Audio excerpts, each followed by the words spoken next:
Hello, my name is David North. I'm the chairperson of the International Editorial Board of the World Socialist website. And I'm very pleased to have an opportunity to meet and discuss a very, very interesting and important book written by Peter Ross-Range entitled Unfathomable Ascent. It is a very compelling work, in my view, that reviews one of the most terrible chapters in the history of the 20th century, that is the rise of Hitler and the Nazi Party to power. There have been a vast number of biographies of Hitler, and of course, historical studies that have examined the ideological, social, and political origins of the Nazi Party and its rise to power. And with that in mind, I would like to perhaps begin this interview, Peter, by pointing out that your book, and also the book that preceded it, 1924, a book which dealt with a year that you described absolutely critical to Hitler's rise.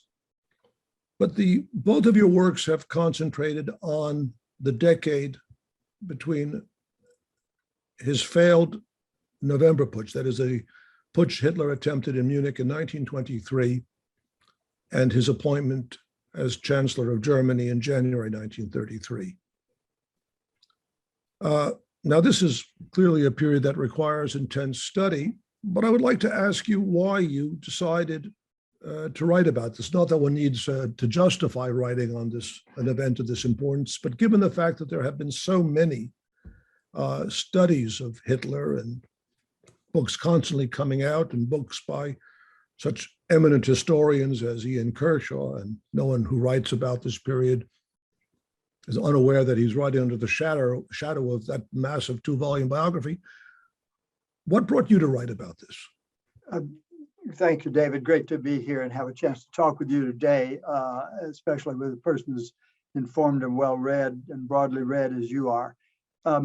It occurred to me way back 7 years ago, I think, that there was a gap in the literature about Hitler's year in prison, 1924. And I came to this realization when I got involved in the controversy over the republication of Mein Kampf, which was scheduled to occur in early 2016 by a scholarly institute in Munich called the Institute for Contemporary History. And the more I delved into that, the more I realized, and of course, as we know, Hitler wrote the first book of the first volume of his book, Mein Kampf, in prison in 1924. I couldn't find anywhere a book about the year in prison. It gets very short shrift in a lot of other works, including in Kershaw's book, which has a lot, but it's a great deal of it reaches out to the broader context of German politics at the time. I wanted to just tell the story of what that year was like in prison, what led up to it, and how it affected Hitler at the time. After I had done that, my editor and I at Little Brown were discussing what followed. And I sort of outlined for him briefly the story of Hitler's zigzag political cliffhanger trip to power from the time he got out of prison and restarting the party in 1925 up until 1933.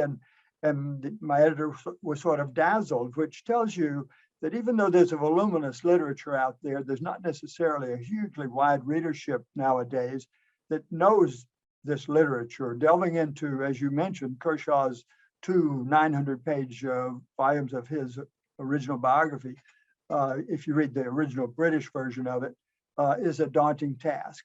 So I, as a journalist, wanted to just tell the story and tell it close to the ground, not a lot of sweeping stuff in my books. They are both as close as I could tell it to what happened on the ground based on original documents and diaries and letters, and give the reader a different journey through that period and make it accessible to a wider readership. Those were my goals. I was going to ask you this. Of course, you came to this as a man who has a long history and a long background in journalism, a career that spans well over 50 years now. As you told me, there career in journalism began in 1967.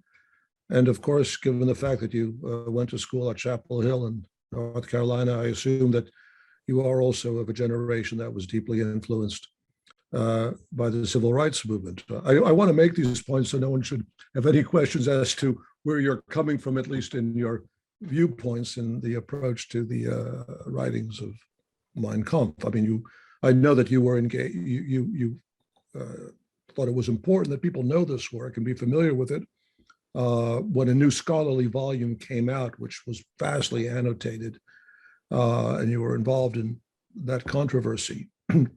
But I think it's important for those listening to have some idea of what your background and views are as a journalist.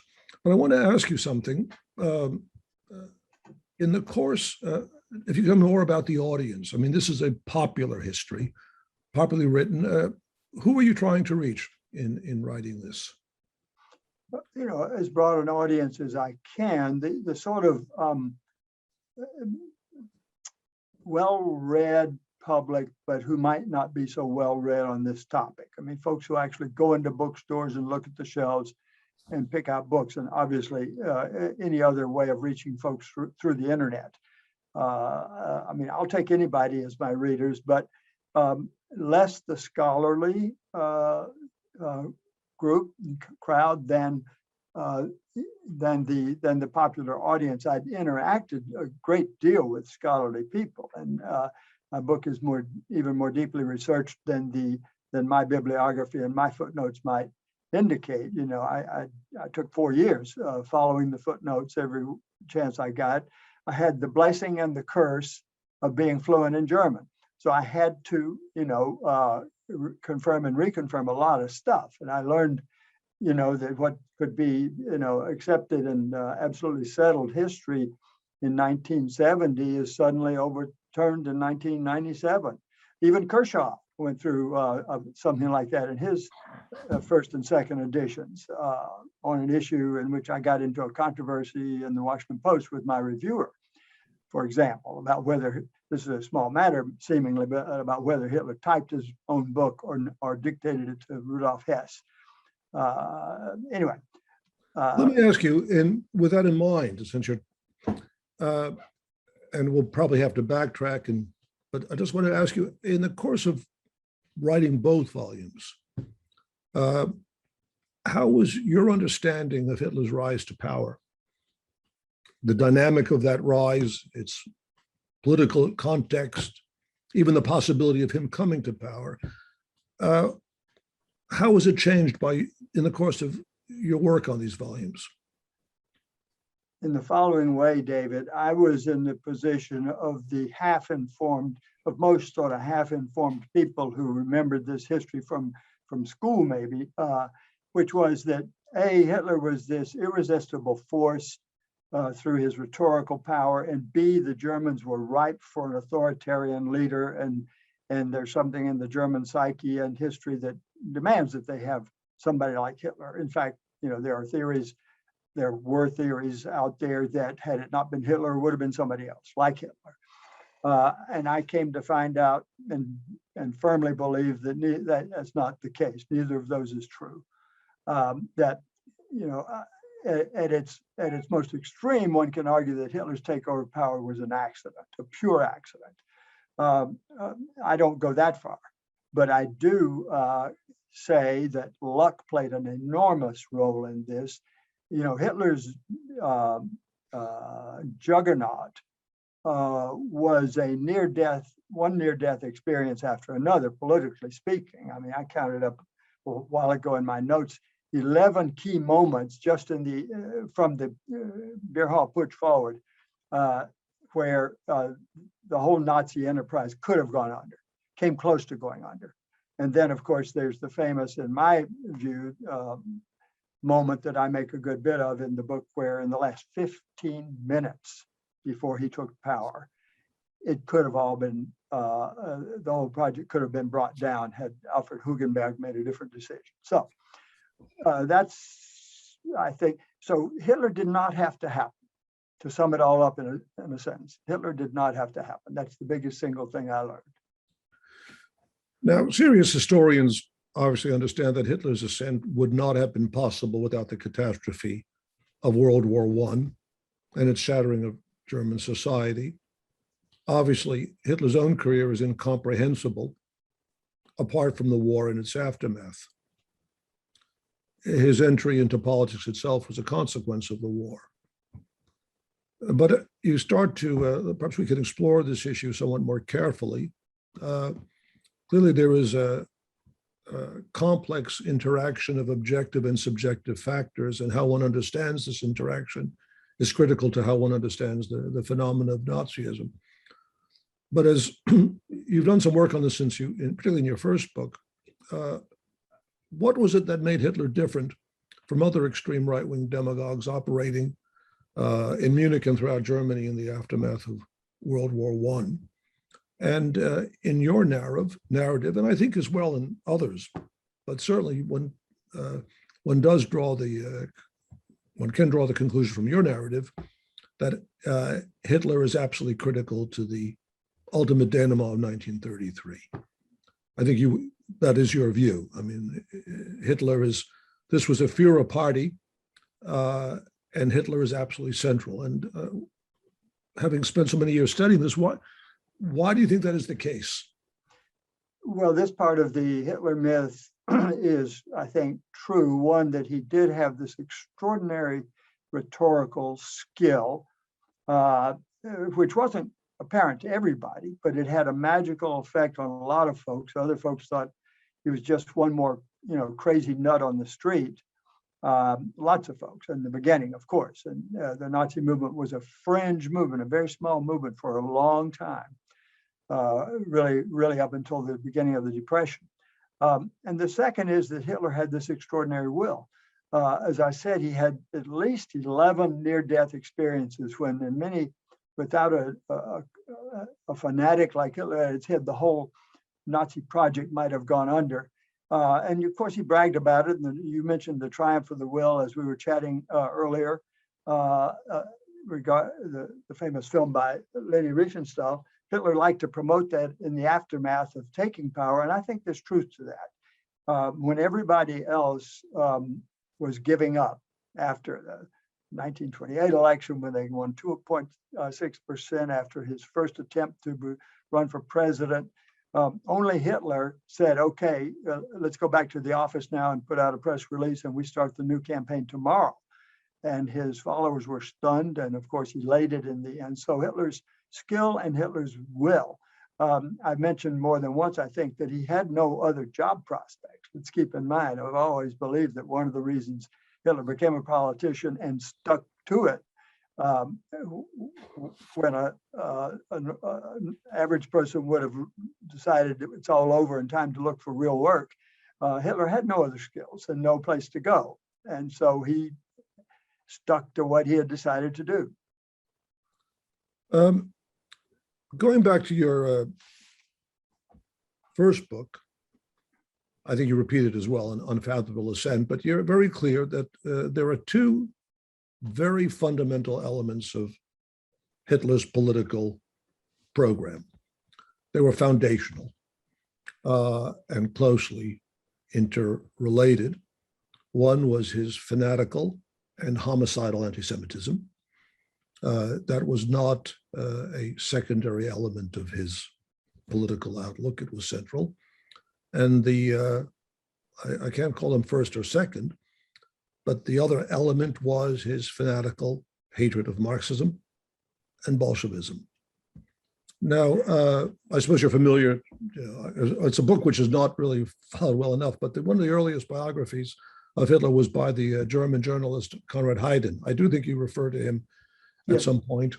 And he said in his writing that Hitler hated the socialist movement not because it was led by Jews, but he hated Jews because of their association with the socialist and labor movement.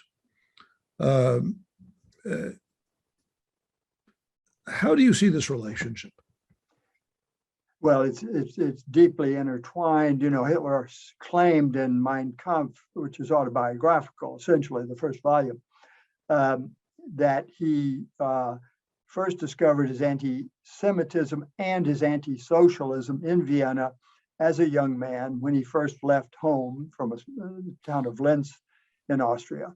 And he saw these red marches, as he called them, through the streets of Vienna, and the power of the socialist idea, and at the same time discovered Eastern European Jews. He talked about seeing a guy on the street wearing a kaftan, and that opened his eyes, and the scales dropped from his eyes. So the autobiographical parts of Mein Kampf, have to be taken as a stylized Bildungsroman. It's a coming of age tale that in other words, stuff may be made up and exaggerated, but that's the foundational part of that issue.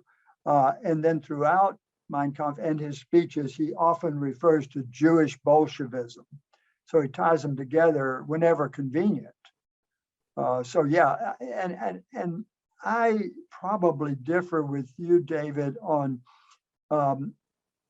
whether the anti-Semitic part is at least, if primary, sub-primary to the anti-Bolshevism movement, because he refers far more often to grabbing land in the East and the need to expand German territory to the East and to intercolonialism, as he called it, than to anti-Semitism. If you study the speeches, you see those 13 white books right back there on my shelf. Those are the 692 speeches he made during the critical 8 years of his rise. He was far more open and insistent about the Drang nach Osten, to those who know the expression, the force to the east, the push to the east, and his anti-Semitic utterances, which are of course frequent throughout, are often, I think, forgive the expression, I was going to say decorative. It's like he's got to paint his little frame every single time. And it's insidious, of course. It implants over and over and over again the idea that Jews are behind all the problems. But as a vote-winning lines, not only do you see that a lot more often in the documentation, what little we have of testimony from people who were persuaded and who joined the Nazi Party, and this is a famous research by a Columbia professor whose name Theodore escapes me right this second. Other factors played a far larger role than explicit anti-Semitism. Well, it's true that the popularity of anti-Semitism, it was never the primary basis for Hitler winning votes. The Nazi Party, as is well known, at times deliberately downplayed the anti-Semitic theme for electoral purposes. But there's no question that in Hitler's own ideology, it's a massive element. I think you even point that out at the end, at the conclusion of 1924, his final testament, in a certain sense, comes back to that recurring theme: anti-Bolshevism, anti-Semitism. And by the way, that doesn't end at the same time. Yes, in terms of his program, the conquest of land in the East, there was again the interaction of, frankly, imperialist aspirations and fundamental fear of the Russian Revolution. But this raises just another point, because there's what Hitler thought and Hitler wanted, but then there are the motivations of not just those in the mass movement from below, but the patronage he received from above, which is obviously an immense part of the story of the coming to power of the Third Reich. And one of the quite effective elements of your book, in my view, is the way in which you deal with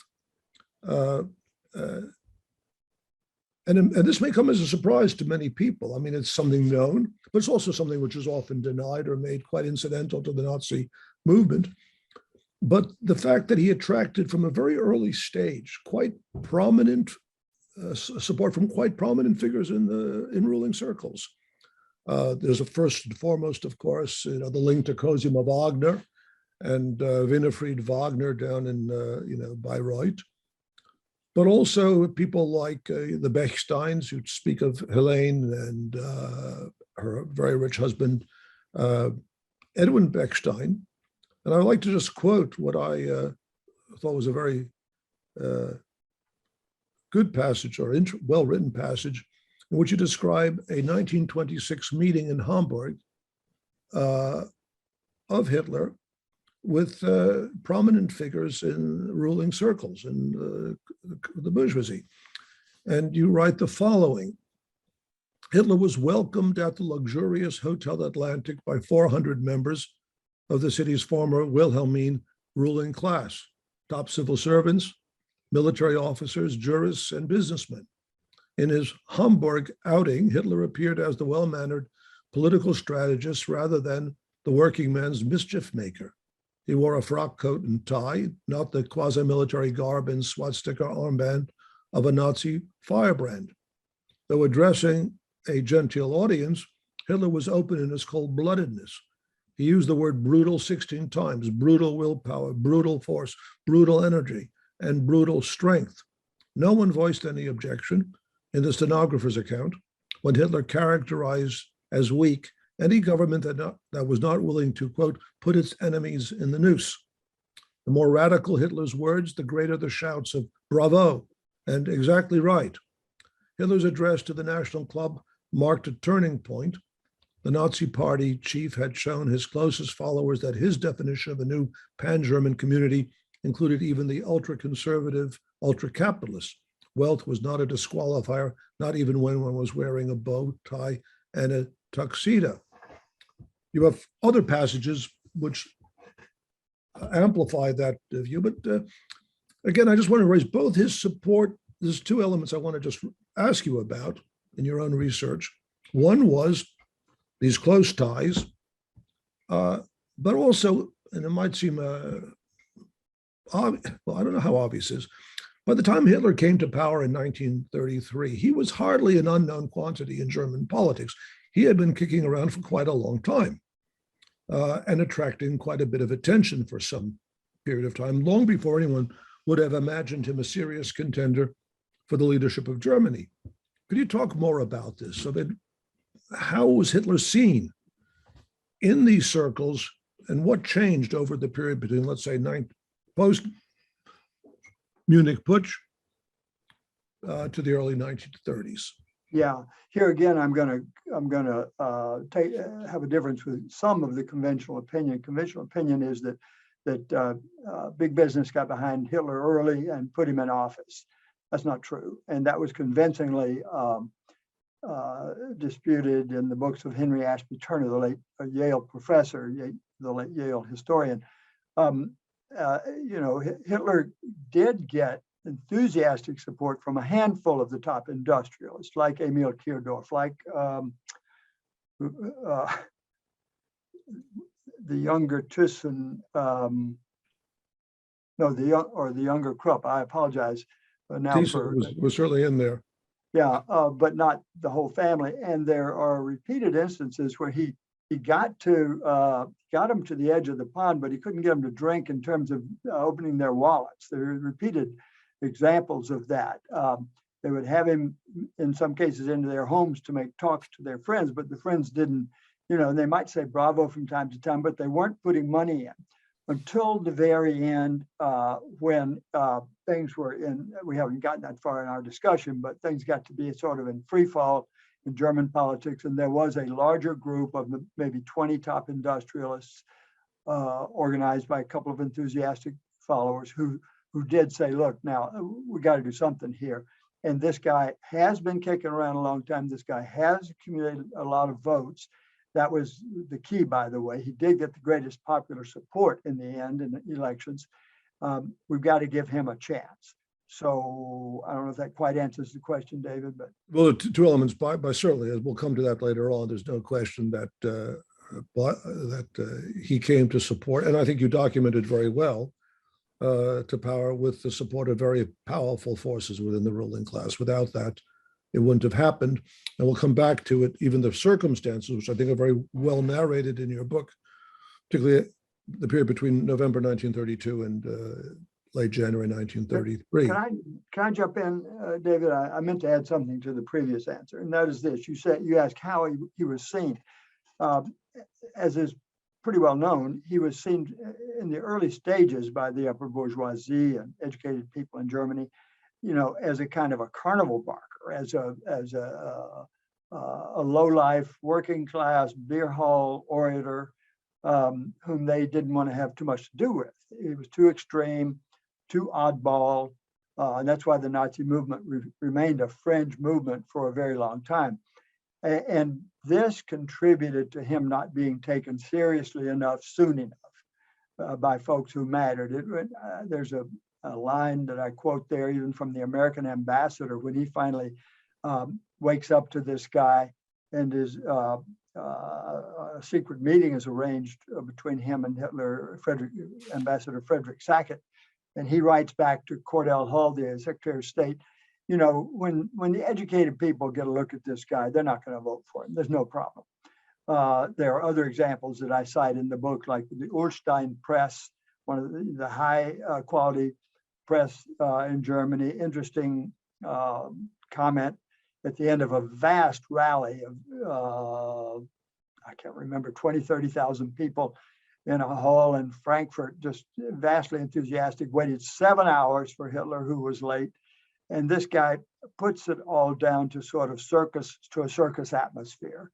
So he was underestimated, is the short of it, as has been said often. But you see it in the story that I tell, bit by bit by bit, how many places he was underestimated. Hitler was aware of this and made jokes about it, and engaged, as a certain recent American politician has done, very much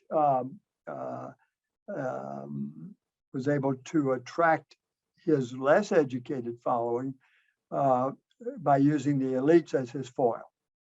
Well, we'll come soon to that politician, because that's obviously a very big part of this story and your book. But I do want to raise another issue, which I thought very interesting in your book, and very effectively told. And it came as something of a surprise. The degree to which Hitler and his career, particularly begins in the 20s, but especially in the 1930s, and especially after the election of 1930, he becomes a well-known figure in the international press. Now, of course, it's well known here, I'm speaking from Detroit, that he had an early admirer in Henry Ford, and the feeling was mutual. Both shared two things: a vicious hatred of the labor movement and a vicious hatred of Jews.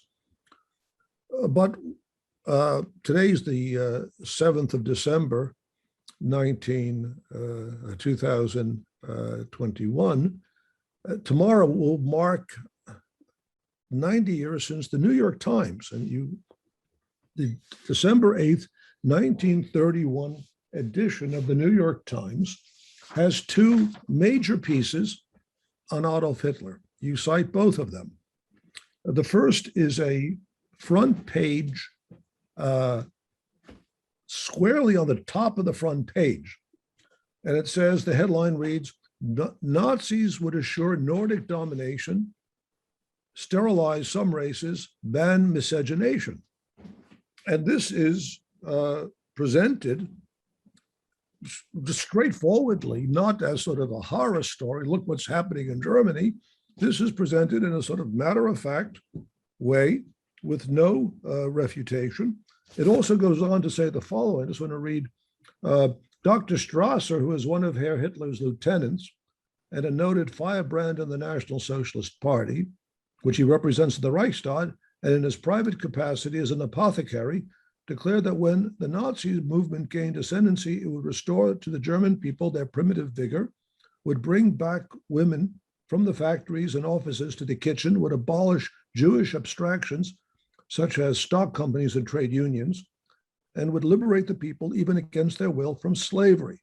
He said that the Marxists would be hanged, a threat reminiscent of the party leader's statement some time ago that heads will drop. Now, they don't refute this, but far from it. On the 6th page, and again, you report this, but I think it's a full page article written by Adolf Hitler with the headline, "Constructive Rule Pledged by Hitler. Fireworks not to be expected," says German National Socialist of his program, aims to restore credit, and so on. And I mean, the newspapers at a very critical time when he was actually under pressure from the German press, the government, which was trying to bar his access to the prominent media, the international press is being open to him, and the New York Times is providing him with a platform. And I found this remarkable. I'm sure other readers will. Do you want to just expand on this somewhat? I know you give a number of examples of this. Yeah. So lots of games were being played at this time. And as you say, this is 1931. Yeah. And, the German press and German political establishment had not yet figured out what to do about this guy who had suddenly emerged in 1930 with the second largest party. Now, this is, we've jumped over. The key turning point was late 1929, the beginning of the Depression. It's arguable that without the Depression, Hitler would never have happened. He went from the obscurity of 1928 with 2.6% of the vote to the very prominent position in German politics in 1930 with 18.3% of the vote, number 2 party. So the German political establishment suddenly had this force on their hands, and they were very clumsy or uncertain about how to deal with him. The international press tried to report it straightforwardly, I think, recognizing that this guy could be trouble. The Times had other articles, some of them cited in my book, in which they were quite clear in their implied denunciation, even in the news articles, after the September 1930 riots surrounding the opening of the Reichstag, and the French papers as well. They put this crazy guy, a picture of him on the front page, but with no, and maybe one of those was after the Leipzig trial, at which Hitler talked about heads rolling, as you cited, David. So I'm a little, it's in the context of the research, it did not particularly surprise me. I didn't find it an outrage. The article by Hitler had been commissioned, had been produced by Hitler and his guys, and eventually somehow got into the hands of the North American Newspaper Alliance, which was one of the big wire services at that time. And so it had run in a lot of places, not just in the New York Times. It wasn't exclusive to the New York Times. It interested me that they had decided to pick it up, but I didn't find it totally out of keeping. The New York Times was already then trying to be the newspaper of record, and this clearly was part of the record. An informed person would want to know, well, what did this guy say? And maybe not just see 2 or 3 quotes from it, but the whole thing. So that's part of my reaction to that. You can hear me speaking now as a journalist and an editor out of I come from the belly of the beast. My background is totally in the heart of the establishment, David, as you well know, Time Magazine and other publications, despite my civil rights background. Here you are talking to the World Socialist website. yes, a worthy endeavor. In any case, yeah, I mean, as I've said before, this was an incredibly gripping political cliffhanger. his journey to power. And these are But some of the elements of it. whatever, I think the importance, whatever interpretation one wishes to give as to why that particular article appeared, I think it's significant in and of itself, to the extent that, this is not a man who was an unknown quantity when he came to power. Right. And there is no question, and that there was, and he makes this clear, I mean, that's why he's giving these interviews. He is saying to powerful forces whom he is trying to win over, or at least he's saying to them, look, I have something to offer which you may need, or which you will need. If you want to get rid of Bolshevism, if you want to put an end to the threat of communism, I'm the man who will do it. Right. That is the key. And he's telling them, and he's saying, I've got something you want. Well, the British press picked up on it much more than the American press. Yes, you deal at great length with the Lord Rothmere press, and that's very important. Again, I'm not saying that particular article shows that there was wild support. No, you also point out that there were people like Dorothy Thompson who saw him and said, this man's going nowhere. But he was certainly utilizing the press, and he knew that he was trying to win a following. He was trying to win significant sections of the bourgeoisie, if not enthusiastically to his cause, at least make it clear to them that he had an agenda which they needed. And he was serious about doing it. He wasn't pulling his... He presented himself to the Western community as the bulwark against Marxism and communism. And, we need to remember, if there may be different points of view in this discussion, but vast numbers of people did see Soviet communism as an existential threat. And since Poland either didn't exist or was a weak buffer, Germany was indeed the first line of resistance to that. And this helps to explain how Hitler's anti-Bolshevism resonated with German voters, especially later on, especially 32, 33, especially after the Reichstag fire.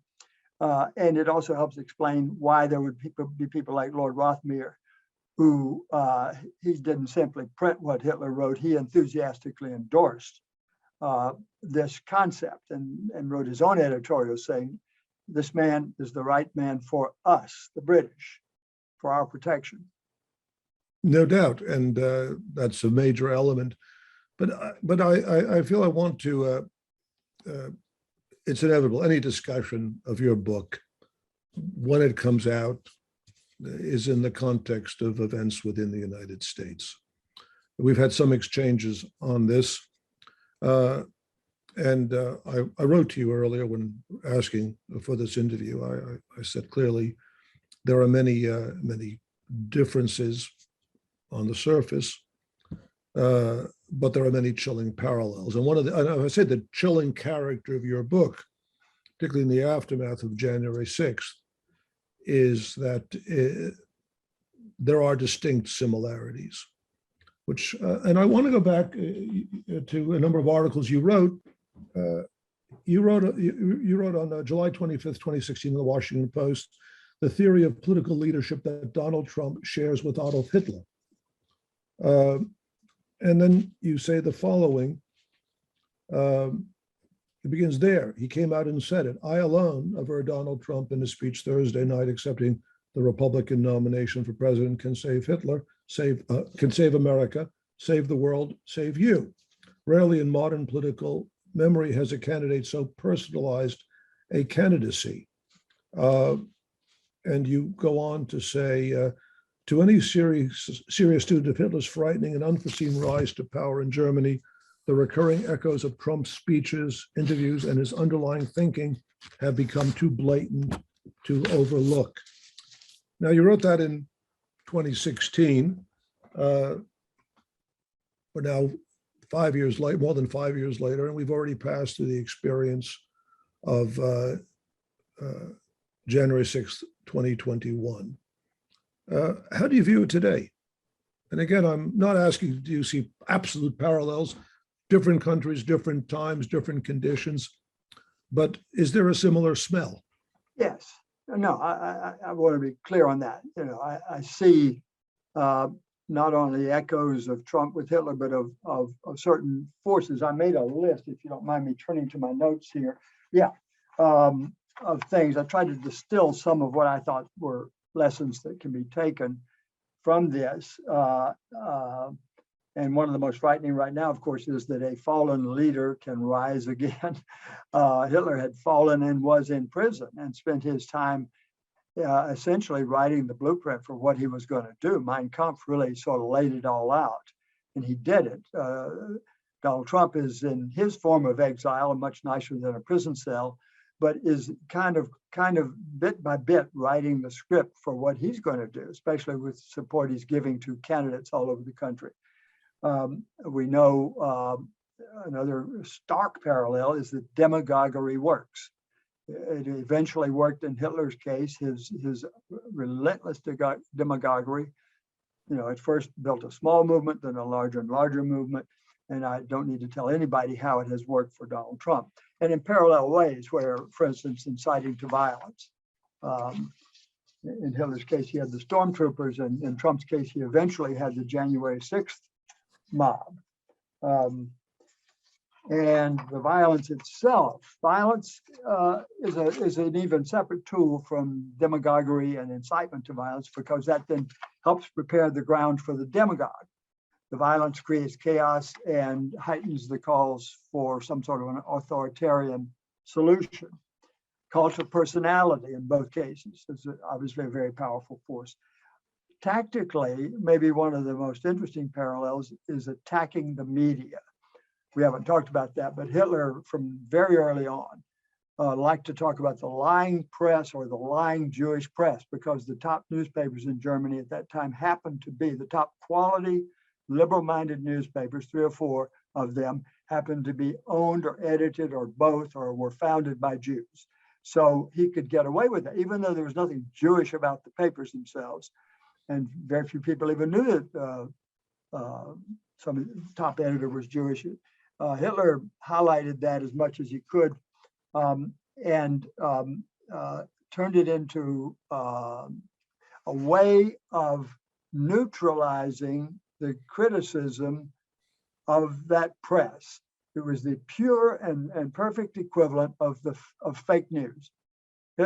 Trump's invention of this disqualifying description of fake news is an exact parallel, whether he knew it or not. We don't need to dwell on the fact. Xenophobia, obviously, from day one, Trump was employing it, is a very powerful political force. It's a wicked force. And then judging by what happened, as you well predicted in your own article, David, in those 10 weeks between the election and the planned the inauguration day in our system last time, a demagogue never intends to leave office. It seems to go with the success of a demagogue to plan to be there forever. Goebbels actually said, even before they finally got in, we will never concede power unless they carry us out in coffins. Well, that I think is a pure distillation of what Trump was thinking in those last months in office. Let me ask you, given that, are you in some way surprised by how little has been done since January 6th to hold Trump to account for what occurred? After all, this was, I mean, I don't know whether you would agree with the WSWS on this, but we have viewed this was an attempt, in essence, to overthrow the government, stopping Biden from being confirmed as president on January 6th. That was a politically chosen date, would be the equivalent to overthrowing the Constitution in the United States and overthrowing the government and remaining in power. But here we are, almost a year later, and while some of the lower level people, who were involved, went into the Congress, there have been some minor charges, and there's a contempt of Congress citation against Bannon. Trump himself has not been held to account. I mean, Hitler went through a trial in the aftermath of the putsch. Trump's in Mar-a-Lago, and he's has yet not been held to account by the state. Does it surprise you in any way? It doesn't surprise me. Sitting here in Washington, you're acutely aware of the complexities of all these things. If there were some way within our laws to hold him accountable, I would love to see it. I think there's no, and it still might happen in some way or another. I mean, the direct line between what he said on that day and what happened within the next hour and a half is awfully clear. And but how you actually make a charge like that stick seems to be the problem. And I think you have people like Adam Schiff in the Congress who are moving as deliberately as they can to at least get the record enriched and straight. Is a good step. I mean, something more dramatic and radical would be, in my personal view, welcome, but not outside the framework of our laws. I mean, how do you see within this context the Republican Party? It's not just Trump, after all. It's the Republican Party now conducts itself on what approaches a FERA principle. How do you see this, and how do you explain it? I mean, talking about if we go beyond the personal question of comparing Trump to Hitler or whatever. Yes. But the more profound question is, what do you see in the situation in the United States more broadly that even creates a situation where one can be speaking of these parallels? Yeah, I mean, two parts to the answer. First, I would hope history is going to judge this as the downfall of a once great party, the Republican Party, which was the perfect repository for center-right sentiment in the country, and that some kind of replacement comes along, and that smart heads will prevail. The other part of it is this: I have, apart from my centrist, my civil rights background, a democratic centrist background. I know this is absolute anathema to a socialist, David, probably, but I'm a Bill Clinton centrist who admired enormously his ability to position a Democratic Party which embraced all of its liberal traditions and progressive traditions, or most of them, while at the same time finding, especially in a cultural way and a choice of words, connection to folks in the middle who more often than not, they were swing voters, but they swung right an awful lot of the time. And he swung them back, a lot of the so-called Reagan Democrats, a whole lot of them in Detroit and Michigan, right at the beginning of that shift, as I recall, to what you might call coming home. So this is, the argument among Democrats, this is the party that represents your interests. And you feel culturally alienated from it, perhaps, and here's why you shouldn't, and here's how you can come home. And also, on the other end of the spectrum, he appealed to the Silicon Valley geniuses and millionaires who have these conservative fiscal instincts, but very liberal social instincts. So he put together an 8-year period in American politics, which I hated to see go down the way it did, that struck me as the best way to advance a progressive agenda, well, is to win elections. I mean, it goes without saying. The best way to win the election is to become the governing party, not just the talking party, is to find this cultural connection. And I still hope to see that. I mean, I still hope there are ways that a Democratic Party, which is very heavily influenced by its coastal and cultural elites, finds a way to reconnect with other folks and win elections. I'm not sanguine about next year, David. Well, I have to reply to this. Of course, I couldn't disagree with you more. And we've invited you on not because we agree on electoral strategy and certainly not on the Democratic Party, but because of an important book. And I would, and everyone who reads the World Socialist website and our viewers and readers are mature enough to know that we disagree on this. But I do think, and why again, I think whatever your own intentions, even your own personal politics, often it is the case that in the course of writing, what you write may be somewhat refuting your own political orientation. But clearly, the lesson that emerges from your book, which appears at such a critical time, is that the entire existing political framework was incapable of countering and offered no alternative given the political problems that existed. And the book that you didn't write, and this is again not a criticism, it's not for you to write, I think for our movement to write, would be the antipode, which is Unfathomable Ascent. I mean, there was Hitler's movement, but there was also a massively powerful working class movement in Germany.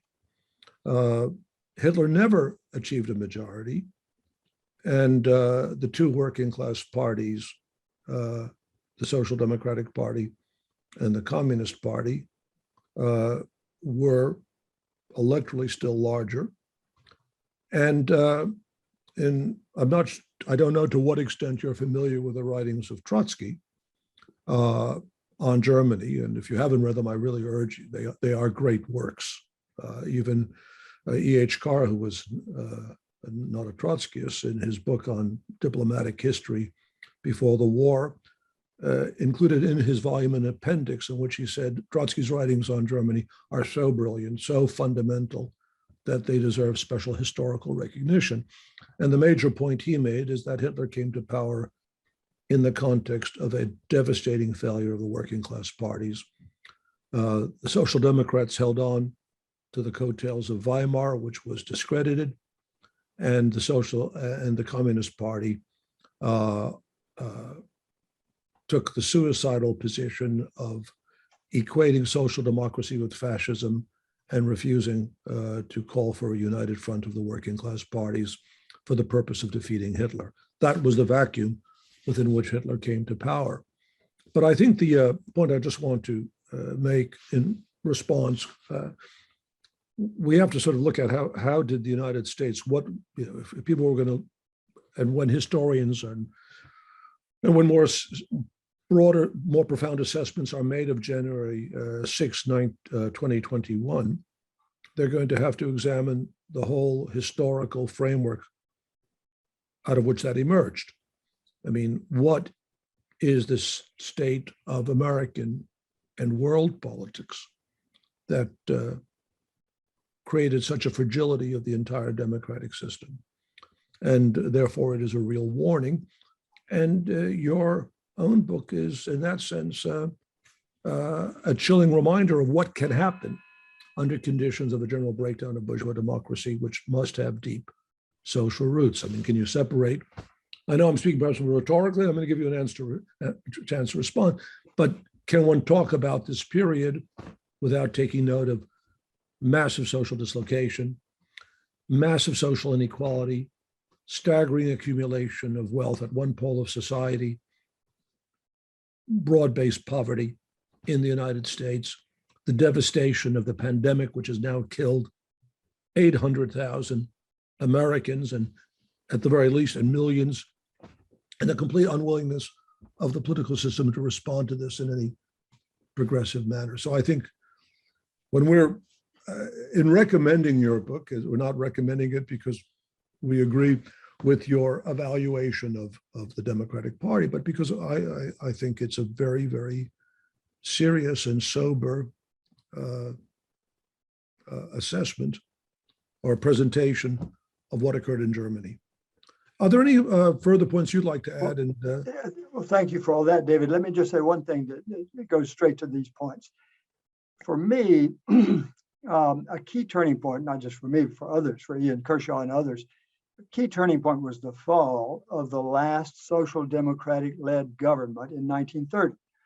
And this government fell. It was a five-party grand coalition from the Social Democrats on the left to the German National People's Party on the right. High capitalism wedded to working class movement, which was probably bound to be overstretched at some point. But it fell over a very small, what would appear to be a very small issue, which was coughed up by the soaring unemployment that had started to take hold in Germany within 3 or 4 months of the fall of the crash of the New York stock market. And Hermann Müller, the chancellor, the social democratic head of the government, was unable to bridge gaps. Now, everybody bears a share of the blame, all 5 of these parties. But therein lies the whole issue of when and where and how you compromise. Had that government been able to hold itself together and deal with the grinding issues that the Depression was coughing up, things might have been different. The fall of that government is what gave Hitler the chance to finally put into action the electoral skills that he had learned on the ground, which led to them becoming the second largest party in Germany by September of that same year. So that to the centrist in me, to the compromiser, to a guy who grew up in a school where, even though I was in a university town, it was a county school, so I was always involved with the kids of mechanics and farmers as well as professors. Finding that common ground, cliche though it may sound, is still, in my mind, the best way to go. So even so grand and grandiose a series of events as the rise of Hitler, I still think can be seen in straightforward, down-to-earth political moments like that. That was one of those moments.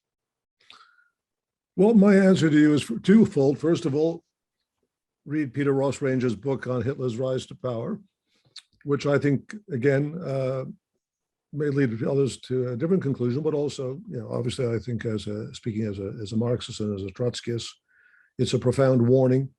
The theme of "it can't happen here" is no longer just a subject of fiction. It's a real contemporary political issue.